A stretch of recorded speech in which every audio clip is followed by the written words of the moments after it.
Hello, folks. If you can hear me, then you are on the precipice of another episode of the Rocker Dog Podcast, the only show in the world that talks to musicians about their canine companions. My name is Tim Dill. I host the show along with my best friend Charlie the Golden Doodle, and today we welcome to the show proud dog dad and Daughtry drummer Jeremy Schaffer, whose percussive prowess was discovered by the band on Instagram. And these are his two children / rocker dogs.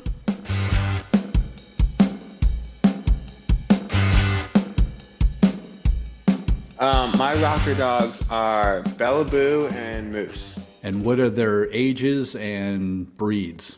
So Bella is 7, and I haven't DNA tested either her or Moose, but she's either like a Coonhound or Greyhound mix. She's like 65 pounds, and Moose is, I think, like a Rottie mix. Yeah. Like he's a small Rottweiler. I see some lab in him as well. Like I haven't DNA tested him either, but he's 4. Okay. Yeah. And I see in your Instagram profile that you are described as a proud dog dad, which of course. Oh my God, yeah. I like to see that. Now, what was the context around getting these dogs? I mean, if you go back 7 years with Bella Boo and you go back 4 years with Moose, what was happening in your career and your life in general? So I got Bella when I first moved to Nashville. I grew up in upstate New York and had dogs growing up. Like my dog Shadow, I grew up with. We got her when I was 5, and she was my best friend. Like I would get home from school, I would lay down next to her bed, and like she was everything to me. And then eventually, my parents got a couple smooth collies. They were in the house, I think, for maybe 3 years before I moved out. So I grew up with dogs, and I moved to Nashville to pursue music. And when I got to Nashville, it was like, okay, I'm doing life on my own. Like there's something missing though. It's like I feel like I need a dog. So I went to the Nashville Humane Association and met Bella Boo, and I don't know, the rest is history. Now, what was it about her that, I know these situations where, we've got a local humane society and we've got a local shelter, and there's such a big assortment of dogs. What attracted you to Bella, or how did she capture your heart? So I had walked a few other dogs early, like in the process of looking to adopt. And the other couple dogs that I spent some time with, I just remember being so crazy high energy and like pulling like crazy when I would have the leash. And I was just like, oh my God, this is crazy.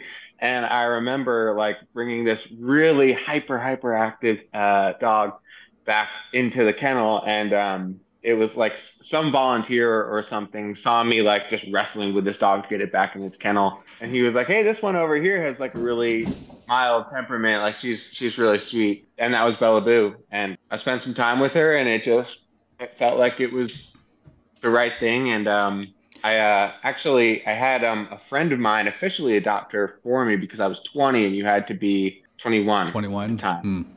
Ah. So that was my loophole. And was that her given name, or did you give her the name? It was, yes. And the funny thing about it is that I knew that when I adopted a dog, I wanted the dog's name to be Bella. Like I just loved that name for a dog, and the Boo was the extra little bit. My favorite is Bella Boo. So, and that just stuck and has turned into many different nicknames as it happens, of course. Yeah. And did you have any history on her past? Was she already 1 or 2 years old when you got her? Was she a surrender or a rescue? I think she was an owner surrender, and I believe she had 2 other homes prior to me adopting her, and she was only 9 months at this point. Wow. I remember on the card, like a little bit of paper that had the info about her. It was like would do best as an only dog, like doesn't get along with cats. I don't think there was anything about children, but it was like, I'm 20, don't have any kids. So I'm like, that's not a problem.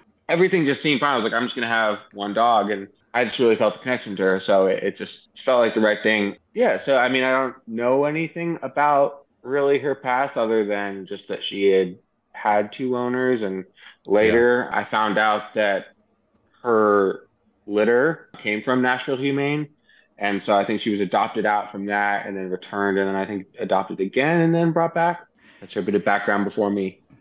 And then what instigated bringing Moose into the equation? Yeah, so I was not planning to adopt a second dog, but during the pandemic, I started volunteering at the Humane Association, and yeah, I wasn't really thinking I was gonna get a second pup, and I just fell in love with him. I don't know, I just had an instant connection with him, and I was just like, wow, I think I need to do this. I was kind of nervous about introducing him to Bella and like seeing is that going to work, just based on I knew that Bella was like dog selective. Like she's not like she doesn't dislike all other dogs, but it's just what I had observed over those 4 years of having her. And so I just wasn't sure how it was going to go. And she did really well with him, and they were just instant like coexisters, and it just seemed to be a good fit. And yeah, I mean, she's very much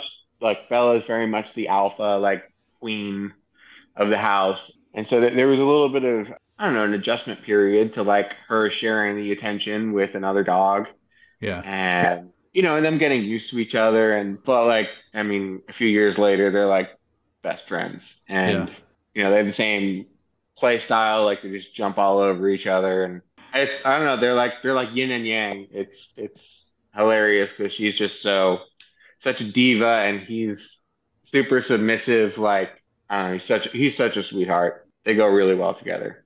Yeah, that's great. I mean, I have a doodle, and he's really only interested in his breed, and I don't want another doodle.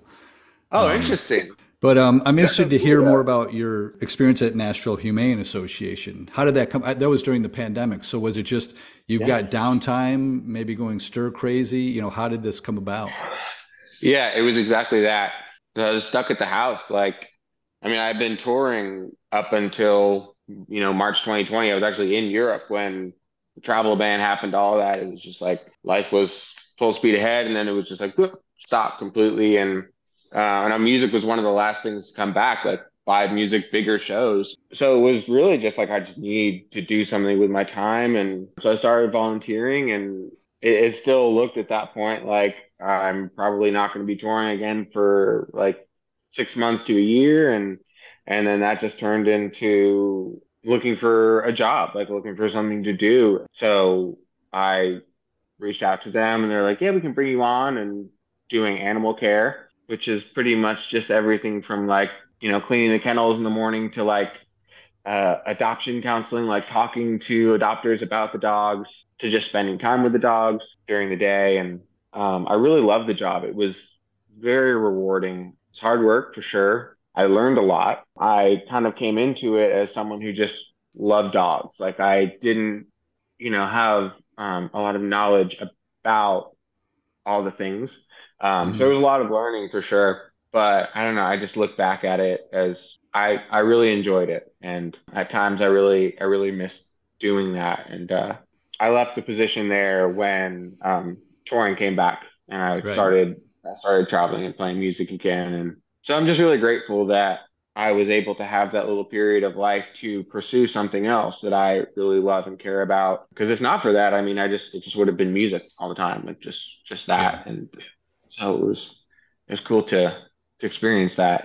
You had Yeah. one particular post. You said my serotonin levels are through the roof, and there's a specific word I want to ask you about: Yes. working intake at Nashville Humane. And I know I volunteer at the county shelter, so I think humane societies and county shelters differ in that county shelters euthanize when they run out of space, whereas humane Hmm. societies have their no kill.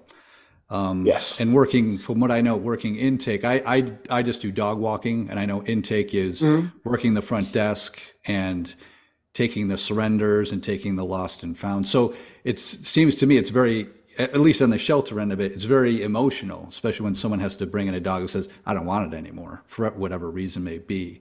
So I'm curious Hmm. to what your experience was in that particular position. Yes.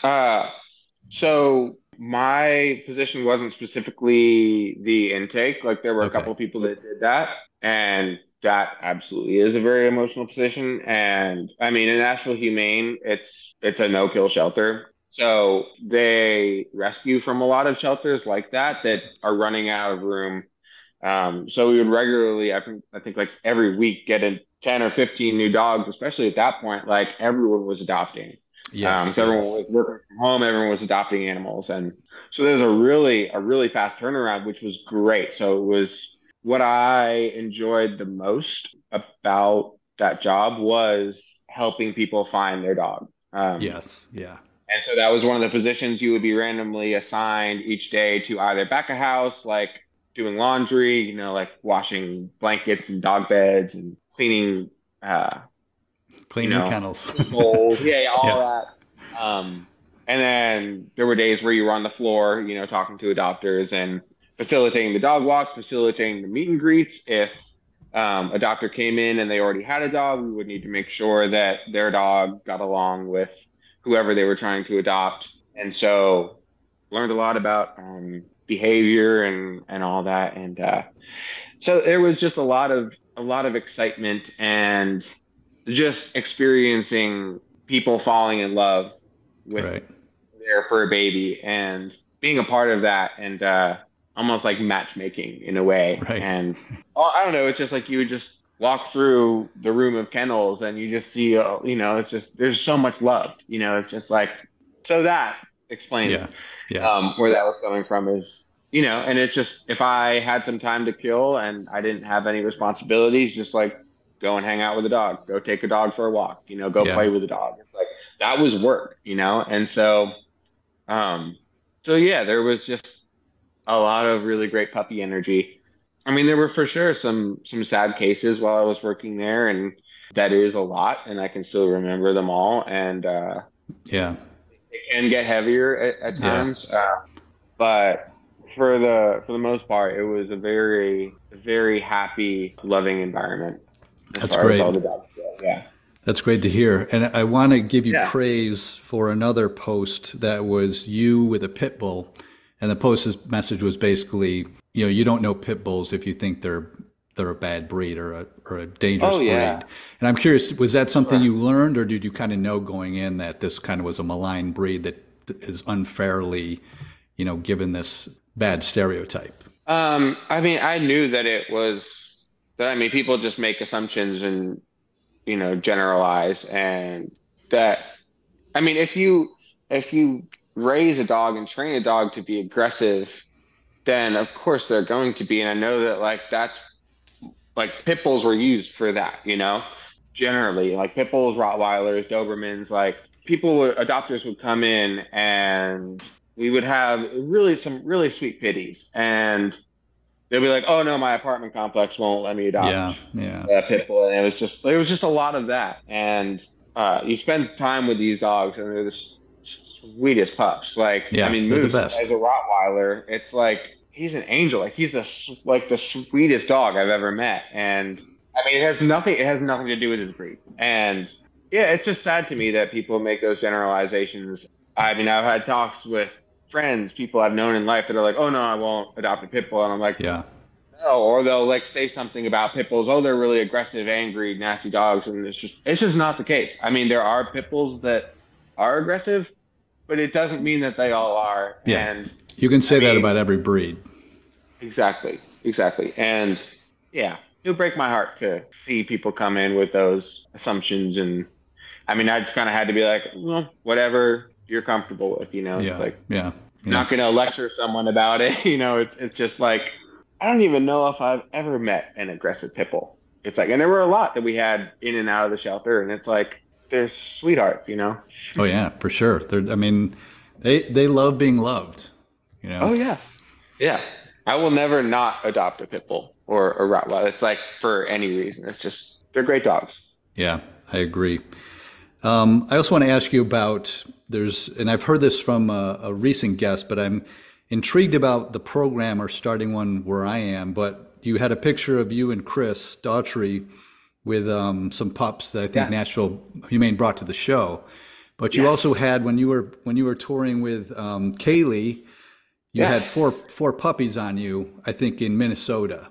Yes. And I'm curious, like what was going on there? Was this just a Humane Society reaching out and say, "Hey, we'd like to socialize some puppies and bring them backstage," or what's behind the scenes to that? Um, so yeah, That is something I've experienced on a few tours is that yeah, a local humane society will reach out, and I think as part of helping those dogs get adopted, it's cool to I don't know, it's like I don't know if it's good press for the dogs or like as I don't really understand exactly why it is, but I just know Right. that on tour sometimes there's just a green room with puppies. Like in talking with Daughtry's tour manager about like, hey, can we make this happen for the show? He was like, oh yeah, it's been a while since we've had puppies at a show. And so it's just like it is a normal thing, I guess, to some extent, to just have some puppies come in and I mean, it's cool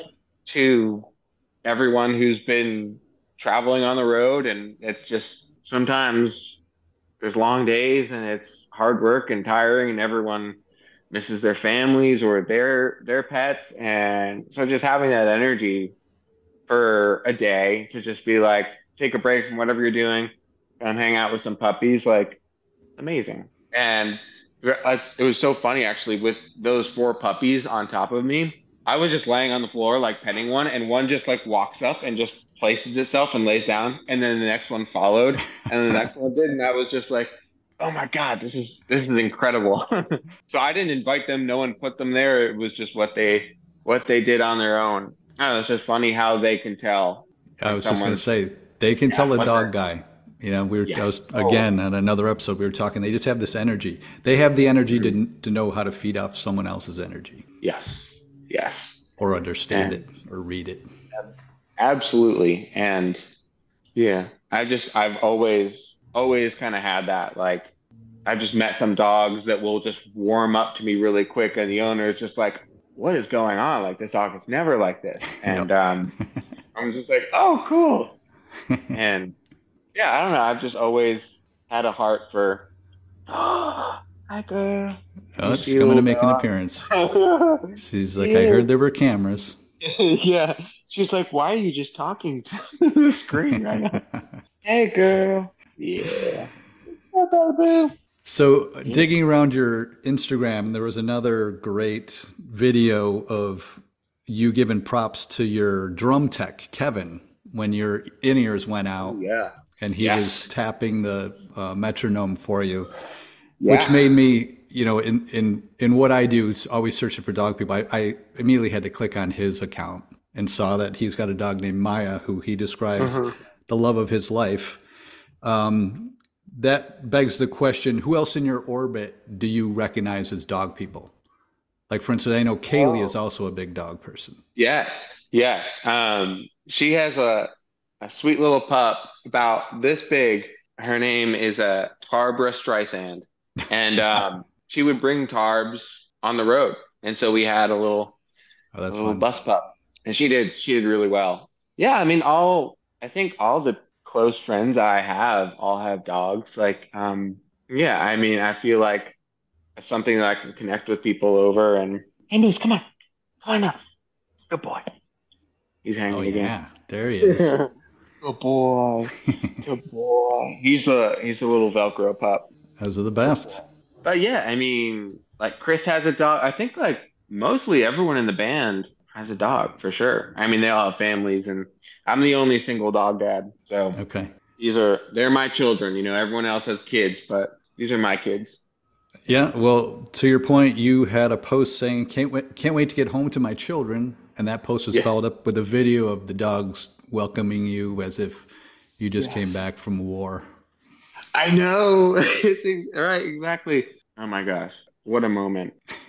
Because we were on the road for 2 months at that point, and that was me getting home from that.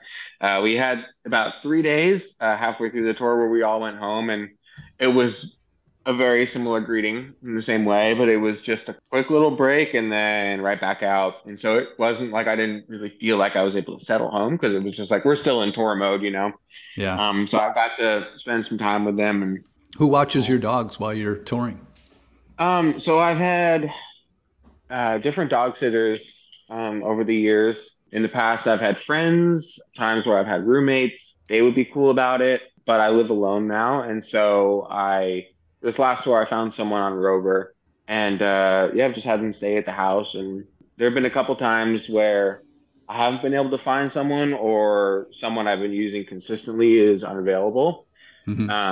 And so my mom has flown into town and stayed at the house with the pups. They love her so much, and she loves them, and That's great. it's kind of, yeah. My mother does that for us. Like, It's same great. thing, It's a flies beautiful in gift. to watch the dog while we're away. It's a beautiful thing. It It's is. such a blessing to have that, to have that love, and to know that they're really taken care of, and it's your family. It's just part of your family. Yeah. Well, I wind up every show with the Zoomies, and they're called that because they're quick questions. There's five of them. And the first one is, do you kiss Moose and Bellaboo on the mouth? On the mouth, on the nose, Okay. Okay. not on the mouth. Yeah, they will. Bella Boo will. She They'll try. loves ears. Yeah. Oh yeah, yeah, yeah. She'll like stick her tongue in my ear, and it's like, okay, that's her move. Is straight to the ear. Okay. But yeah, I'll give Snoop kisses for sure. Question two, do either of them have a theme song? Do either of them have a song that would either be their walk-up music to the plate or a song that you've constructed for them? They have catchphrases, What are those? but okay. So, and they have their own voices, of course. And so Moose, this came from, he would say, or I would say, but in his voice, kid, I love you, I do. And so it just turned into I do. And so Moose does, like, he just does, I do. And then Bella is well, because Moose says I do, Bella has to have her own version of that. And so it's Dad, I do happen to. Moose I does think and you need Bella to doesn't make happen some. I think you need some merch, and that to. Oh has yeah. We'll have- their slogans. Yes. Um, I know they don't tour with you. If they did go on tour with you, what would they insist be on the tour rider for them? Oh, probably bones. Like they have, like, I'll periodically buy those just big just bones that have some, I guess, maybe I don't know what is on them, but they can like peel it off, and then they just chew on those bones forever. Like that's what, if they need to get some energy out, or they're just hanging around, someone's gnawing on a bone. So that's Awesome, what it would be for sure. awesome. Well, question four you answered. Question four is, do you have a dog voice or give them a dog voice, Oh and yeah. you kind of do both. So we'll Yes. skip all the Oh way to yeah. question five, and that is just if there's a dog organization or service you'd like to give a shout out to. Oh yes, Nashville Humane Association, absolutely. And I know in Nashville there's Wags and Walks as well. Yep, Um, yep. hmm. so those are the two that I am familiar with, and yeah, all the love to both of them for sure. Awesome, awesome. And I was going to ask if you had a tattoo, and I can see it. So is that Yes, Bella? yes, it's Oh, you got Bella them both. Oh my gosh, that's and awesome. Ruth. Yeah, Look at yeah, that. Oh my gosh. Surprise, there they surprise. are. It's funny. I mean, as you know, I go through your social media to kind of construct these questions, and I just never got a Yes, good shot of your arm. I mean, there's two big, yeah, beautiful portraits of Moose and Bella Boo. yes, yes, it You is. gotta get a good, clear shot of that and put it up there. It's Oh, awesome. absolutely. You're right. I do. I don't think I have. I think when I got it, I put it, yeah, I guess I just put it on my story, but you're right. Yeah, that's awesome. How old's the tattoo? I got it, I think, in April, so they're pretty fresh. Okay. And I've wanted them forever, and finally made the Great move. job. Great job, and Yeah. hats off to the artist. He Yeah. knows what Oh, he's doing, absolutely. or she knows what Oh, she's yeah. doing. It's exactly like the photo is exactly. It's just like those are pictures of the dogs, and Excellent. yeah, I was absolutely blown away. Very cool. And quickly, the story behind you joining Daughtry. This is fairly new. Is this back in the spring of this year Yes. or early summer? Yeah, yeah, early summer. Yeah, Chris just found me on Instagram by Really? searching. Yeah, and he just searched Nashville #Nashville drummer, and they reached out, and here we are. That's incredible. That's like Yeah, how yeah, dreams come true. yeah. Literally, just I mean, I was just making videos of like hard rock songs because like I was touring in country, but I've always loved rock, and I play like like really hard and love double kick, and I was just posting videos of those kinds of songs, and that led him to find me. And yeah, Amazing. here we are. Amazing. I don't always get into music questions, but I'm glad I asked that Sure. because, again, as I'm going through your timeline, I did see you did have video after video after video, and then it became, hey, great news, I'm joining Daughtry. So, Yeah, it was literally that. Like that was this year of that was what my life was this year. very cool. Yeah, yeah. Well, Jeremy, thanks for coming on and taking the time and Yeah. showing me the dogs Pleasure. and the tattoos and the stories. It was a lot of fun. Yeah, absolutely. Thank you for having me. And, Pleasure.